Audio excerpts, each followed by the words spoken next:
System podcast. So today's episode, I don't know how it's gonna go, just because you guys might hear some barking, you might hear some scampering, and if that wasn't obvious enough, me and B, my girlfriend, actually did get a puppy. And let me preface this by saying that I've always wanted to have a dog. I've always wanted to have maybe multiple dogs. And just so you guys know, I've always wanted to have kids too, eventually. This is all eventual. But for me personally, I did not feel ready to be in that position. I did not feel ready to take care of something like that, like a kid or an animal or anything like that, that actually needs some sort of support, right? I didn't feel ready. I didn't feel ready financially, obviously.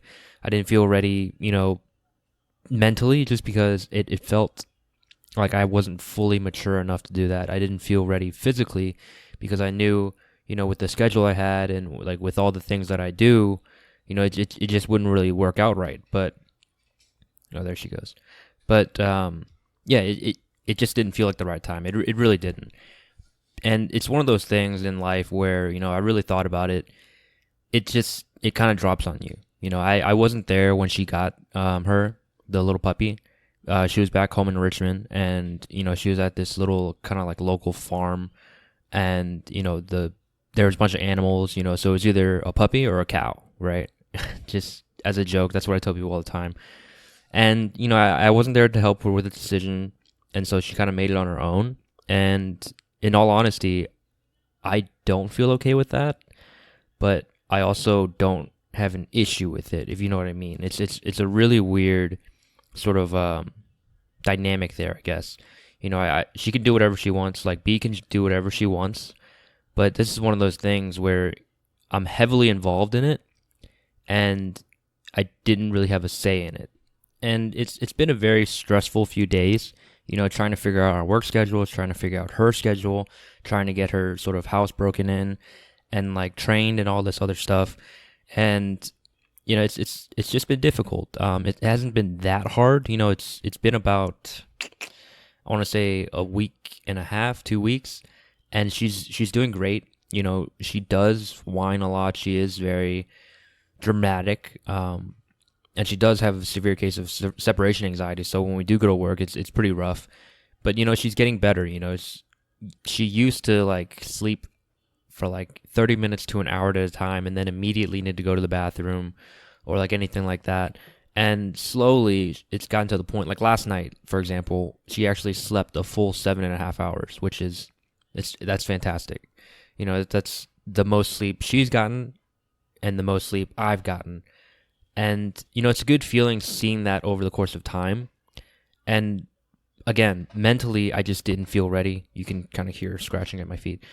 Mentally, I just didn't feel ready because I knew I didn't have the patience for it. I knew I didn't have the mentality to be raising anything, because it's really not my personality right now. And I've been working on it, like I've said before, and I've been working on being more patient, being more aware of what I'm doing and how I'm doing it, and really how I feel about it, right? I've been working a lot on my my own mentality, my anger issues. I will admit to having that. My sort of depressive state.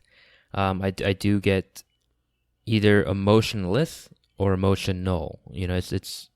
I feel both. It's really weird, but that's getting better. And one thing I'm definitely working on is pure patience, because if you guys ever had a puppy or anything like that, it is very difficult, because they're going to do things that you don't like, and they're going to do it a lot. One of her biggest issues is she's teething, and so she will bite literally everything. Like everything she walks by, everything she lays on, everything that she touches, she will bite. And she bites hard. She's got like fangs. She's got like needles for teeth. She actually drew blood on both me and my girlfriend, which, that's kind of dangerous. But it's this weird feeling, because you see her and you get mad at her, but then you can't stay mad at her because of how she looks.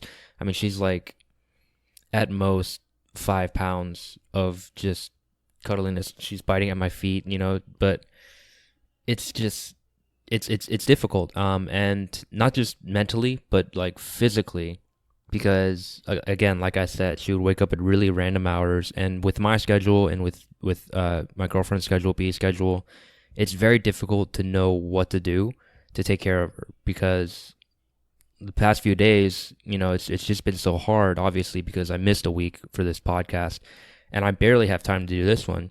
I mean, she's literally at my feet right now, just clawing away and biting things. And I understand that she's a puppy. I understand that she's about 8.5 weeks, so I know she's very, very young. And I'm not trashing on the fact that she's stupid or anything like that. I know that she's naive. I know that she's going to want to explore. I know that she needs to teeth because she's growing, right? But one of the things that bothers me most is, especially like my girlfriend, she'll say things like, "Oh, she's just a baby," or "This is how a kid's gonna be," and I'm like, it's really not. It really isn't, because when you think about it, a puppy, they're fully autonomous at a certain age. They can do their own things. They can run around. They can, like, at most, the most similar thing between a baby, like a human baby, and a puppy is that they're just very unpredictable, right? Like a baby that's gonna cry, a dog, like a puppy, is gonna cry. They're both gonna eat at weird times, or wake up at weird times, poop and pee at weird times. But a puppy, or even any kind of animal, can run around. You can lose them. You can get things destroyed because of them. And you could argue that with a child, like a human child, you're going to experience that for years and years and years and years. And there's no real way of completely getting rid of that unless, like, you're super good at being a parent, or your child is just like a prodigy or whatever. But a puppy is going to learn over the course of time. Like, she knows how to sit. She knows, like, when it's bedtime and when it's like eating, like when it's like dinner time or breakfast or whatever. She knows all those things already. But she's still going to destroy things. She's still going to get, very emotional. She's still going to just get extremely excited and start tearing things apart. This is still a possibility, and that's something that I don't understand what the connection is between the two, because raising a puppy is completely different from raising a child, right? Like, a baby will not be doing this for another year or so. And on top of that, a human child will learn. They will become a teen, they will become an adult, they will do things that you can understand, right? And you can communicate them with them better. And it's going to be easier over the course of time. And that was her biting at my feet. I'm not sure if you guys heard that little howl. Pretty sure you did. She's pretty fucking loud.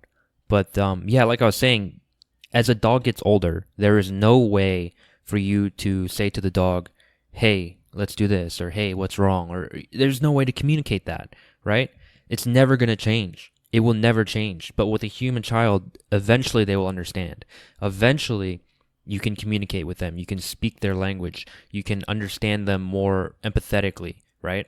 And then that's probably the biggest thing, is the communication aspect that makes it so very, very, very different, right? Especially in the beginning. Obviously, there's big sort of physical things, like, obviously humans have opposable thumbs. They can manipulate things better, and we can do things on the same playing field, right? If you have a kid and your kid, maybe you're outside playing ball or whatever, your kid will be able to throw that ball back. A dog will not. A dog may be able to play fetch, but you have to teach that dog how to play fetch. If you throw the ball and they grab the ball and they run towards you or whatever, that's not really it, because then they have to let the ball go and you have to play this whole thing. And obviously that's part of it, right? You have to teach them that this is how you play fetch. I throw the ball, you get it, you run back, we have a little bit of tug of war, but eventually you will let go. But with Coco, our dog, our puppy, she will do that. We'll throw something, she'll get it, but then she just goes like 0 to 100 real quick and just sprints the other direction because she wants to go and hide it or whatever. And with a child, yes, they will do that, but there is a way to teach them that that's just not what you do, because at that point they will be able to understand you better, and probably they'll be able to communicate back to you. It may not be like perfect. It may not be fully like an adult talking to another adult or whatever, a kid talking to another kid. The child will still be able to communicate something. The dog will not. And this is more just me ranting like I always do. And, I'm not saying that I wouldn't take care of Coco. I'm not saying I don't love Coco. She's a very cute dog. She's adorable. And right now, she's probably one of the closest little family members I have because, I've been raising her with B. We've been raising her together. We've been doing all these things for her. And she's actually been doing things for us. She's really helping us sort of, I guess, emotionally, sort of like kind of reconnect with life, I guess. And, it's been good and it will continue to be good and it will be great later on. And I just wanted to say that, I just wanted to get these feelings out that I did not feel ready. And, with really anything about like parenthood or pawrenthood or whatever, you're never going to feel ready. Even if you think you are, even if you feel like you are, there are certain moments where you just want to give up. There are certain moments where it just doesn't feel right or you don't feel right or whatever. It's one of those things in life where it's like life will always give you a reason to quit. You just have to make sure you don't. It's one of those things. And the thing is, my mentality on this, my sort of perception of this, it will change. I'm pretty sure it will because right now we're still in that sort of infancy stage. We're still in that phase where we're trying to get to know each other. She's trying to get to know her environment. We're trying to get to know her, like what she likes, what she doesn't like, what she does, what she doesn't do, and we're trying to teach her things, train her, try and let her know that certain things that she does, like biting and then like running around she's supposed to be sleeping, that's just stuff she's not supposed to be doing. We're trying to figure out our schedules. Like right now, even though, like I said earlier, 7.5 hours is the most amount of sleep I've gotten in the past like week and a half. I've been sleeping intermittently, probably like 2-3 hours at a time, at most. And it's rough because not only do I have a physical job, I have to physically take care of her, running up and down. We live on the 4th floor of an apartment. We have to run over to the elevator, bring her down, run over to the yard or the little grass area so she can poop, she can pee, she can sit around, she can do all this stuff outside, and then come back. And we pretty much do that just about every hour, every 30 minutes, because that's how often she needs to go. That's how often she needs to be able to do things. And, it's gotten better because before it was on the dot, like pretty much every 15-30 minutes. Very annoying. We'd wake up at like 5 in the morning, take her out, come back at like 5:30. And then, she'd eat. And then another 30 minutes later, we got to take her back out. And right before work, we got to take her out again. And then we go to work. It's very difficult to be doing that. And it's getting better because she did wake up at 6:30 today, went downstairs. She was very calm. I actually walked her down the stairs. Or not the stairs, like to the elevator and through the elevator. Because normally we have to carry her. She didn't understand the concept that you can't just poop and pee outside in the hall. We got to go downstairs. We got to go to the grass. And she semi-understands that. She'll walk to the front door. She'll sit there and wait for me to put her harness on. So yes, it's getting better. Today was a good start. Today was a really good start to the day. And tomorrow it could be different. It's just one of those things. Life is a roller coaster. It's going to go up and down. And you're not sure if it's going to stay going up or if it's all of a sudden start going down or if it's going to stay going down. It's just going to have all these crazy ups and downs, loops and turns, all these different things that, you can say you're ready for, but until it actually happens, it's just, you're not. You're not ready until it happens. And sometimes you're not ready until after it happens. And then after it happens, you have to be ready for another thing. You always have to stay on your feet, I guess. And speaking of staying on your feet, I'm literally standing up right now. I had to pause the recorder because she was whining and she wanted to get on the couch for some reason. She's literally doing the same thing she was doing on her bed, but just on the couch. And I'm kind of standing up watching her. So it's just, again, you have to stay on your feet. You have to be prepared. You have to stay on your toes. That's the proper, I can't even think right now, you guys. Seriously, sleep deprived. But anyway, I just really wanted to rant about it. I really wanted to talk about it.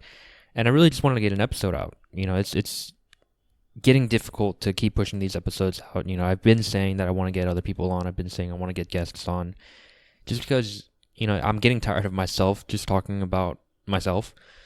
I'd rather talk about other people or talk about their experiences, try and help me and help you guys get these different insights on life, these different experiences of life.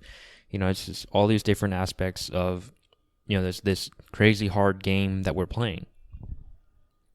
And, I've said it time and time again, life will give you a million reasons to quit. And you just have to find a way around that. You have to not quit.